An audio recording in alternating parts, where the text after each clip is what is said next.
मेरे प्यारे दर्शकों, क्विक एंड फ्लुएंट इंग्लिश के एपिसोड 6 में आपका बहुत बहुत स्वागत है। अभी तक एपिसोड 1 से लगाकर एपिसोड 5 तक जो हमने आपको चीज़ें बताई हैं, मुझे आशा है कि आप उन्हें बार बार देखकर समझकर अपने जीवन में उन चीज़ों को उतार रहे होंगे और थोड़ा बहुत इंग्लिश बोलने का अभ्यास आपने शुरू कर दिया होगा। आज के एपिसोड 6 में हम डिस्कस करेंगे वर्ब टू बी माने होना, और इस बी क्रिया की हिंदी में 3 अभिव्यक्तियां हैं। बी मीन्स होना, बनना या रहना। इस चीज़ को हम ठीक तरह से समझें। होना, बनना, रहना। जैसे हम कहते हैं कि बी साइलेंट यानी चुप रहिए, बी ऑनेस्ट ईमानदार बनिए, और बी का मतलब, तो मैंने कहा ना, बी की 3 अभिव्यक्तियां, होना, बनना, रहना। अब हम देखेंगे कि बी क्रिया इंग्लिश में किन किन तरह से अभिव्यक्त होती है।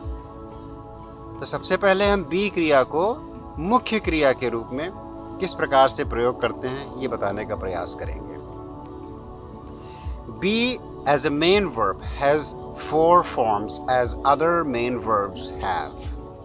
जैसे बी, was, been, being। अगर आप चार्ट देखेंगे तो चार्ट के ऊपर ये बात बताई गई है। अन्य मुख्य क्रियाओं की तरह बी क्रिया के 4 रूप, बी, was, been, being। जो सेकंड फॉर्म was है वो प्लूरल में were हो जाता है। बहुत से लोग were को were प्रोनाउंस करते हैं, जो कि ठीक नहीं है। आप सब लोग ये ध्यान से सुन लें कि जो बी क्रिया का सेकंड फॉर्म है प्लूरल का were, उसका उच्चारण were है। पहला जो कॉलम चार्ट में आप देखेंगे तो उसमें जो बी क्रिया का जो अपना फर्स्ट फॉर्म है, जो कि रूट वर्ब है, मूल क्रिया है, उसका प्रयोग इंपेरेटिव यानी आज्ञासूचक वाक्यों में सबसे शुरू में होता है। जैसा कि हर आज्ञासूचक वाक्य में कोई भी जो मूल क्रिया होती है, रूट वर्ब होता है, वो अपने शुद्ध रूप में फर्स्ट फॉर्म में ही प्रयोग किया जाता है। अब हम आपको एक नई चीज बताते हैं कि जो इज, एम, आर है, ये भी बी क्रिया की अभिव्यक्तियां हैं। तो इज, एम, आर यानी है, हूं, हैं और हो, ये बी मुख्य क्रिया की ही 3 विभिन्न अभिव्यक्तियां हैं। इंग्लिश में हम कहते हैं कि इज, एम, आर बी क्रिया के इंडिकेटिव वर्ब्स हैं। बी अपने शुद्ध रूप में इंपेरेटिव सेंटेंस में as a main verb use होता है, और इज, एम, आर का प्रयोग सिंपल प्रेजेंट टेंस में एज अ मेन वर्ब होता है, और प्रेजेंट कंटिन्यूअस टेंस में is, am, are helping verb के रूप में यूज किए जाते हैं। इस तथ्य को हम अच्छी तरह से समझ लें। बी क्रिया को समझना बहुत आवश्यक है जहां तक ठीक इंग्लिश बोलने का और लिखने का प्रश्न है। तो बी क्रिया को हम इंपेरेटिव सेंटेंसेस में अपने शुद्ध रूप में प्रयोग करते हैं। जैसे be honest, be on time यानी समय पर रहिए, और is, am, are main verb के रूप में कहां पे यूज होते हैं? सिंपल प्रेजेंट टेंस में। जैसे he is good, I am good, you are good. तो यहां पर जैसा कि मैं अपने पिछले एपिसोड्स में बता चुका हूं कि is, am, are simple present tense में मुख्य क्रिया की हैसियत से ही प्रयोग होते हैं। इनमें किसी भी प्रकार की कोई ऑक्सिलियरी वर्ब यानी सहायक क्रिया नहीं होती है। अब आते हैं बी क्रिया के सेकंड फॉर्म यानी वाज पर। सिंगुलर है तो वाज, प्लूरल है तो वर। वाज का मतलब था और थी, वर का मतलब थे और थी। हिंदी में इस चीज पर हम विशेष ध्यान दें कि जब बिंदी लग जाती है के ऊपर बिंदी लग गई यानी नेजल हो गया, अनुस्वार लग गया, अनुनासिक हो गया, तो हैं हो गया तो प्लूरल हो गया। इसी प्रकार से थे प्लूरल है मैस्कुलिन जेंडर के लिए, पुल्लिंग के लिए, और थी जो है फेमिनिन के लिए प्लूरल हो गया। तो इस तथ्य को हम कभी ना भूलें। तो थे और थी की इंग्लिश क्या हुई? वर।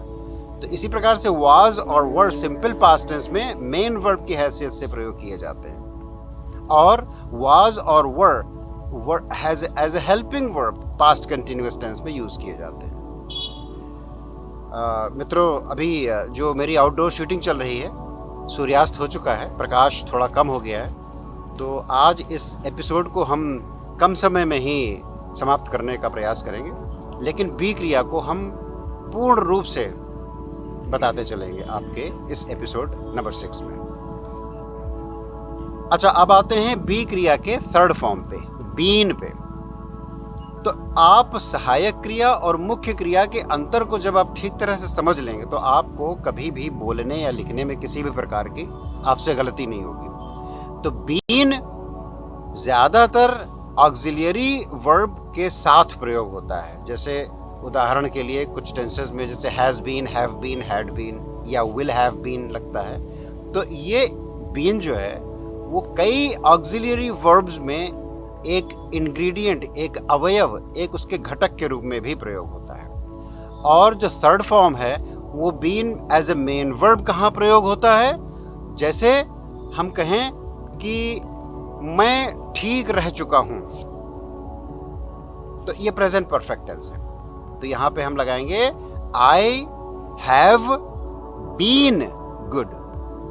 हैव क्या है यहां पर? प्रेजेंट परफेक्ट टेंस का हेल्पिंग वर्ब हैव, और बीन मेन वर्ब बी का थर्ड फॉर्म। तो आई हैव बीन गुड, तो यहाँ पे हैव अलग हेल्पिंग वर्ब है और बीन मेन वर्ब है, अर्थात मैं अच्छा रह चुका हूँ, यानी अब तक मैं अच्छा रहा हूँ। इस भाव को आप समझने का प्रयास करें। यद्यपि मैं इस बी क्रिया के अनेक प्रयोगों को अपने अगले एपिसोड्स में भी और अधिक विस्तार से समझाने का प्रयास करूंगा। अब आते हैं बी क्रिया के चौथे प्रेजेंट पार्टिसिपल फॉर्म पे, बीइंग।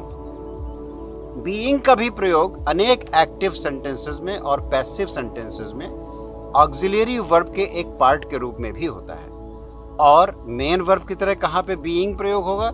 जैसे मैं कहूँ कि मैं ठीक हो रहा हूं, तो अब आप देखें ये प्रेजेंट कंटिन्यूअस टेंस है। प्रेजेंट कंटिन्यूअस टेंस में इज एम आर लगेगा, और हो रहा हूं तो होना, तो बी क्रिया होगी, तो बी का फोर्थ फॉर्म बीइंग होगा। तो अगर मैं हिंदी में कहूं कि मैं ठीक हो रहा हूं, तो इसको इंग्लिश में ट्रांसलेट करने के लिए हम प्रेजेंट कंटिन्यूअस टेंस का प्रयोग करेंगे, आई एम बीइंग गुड।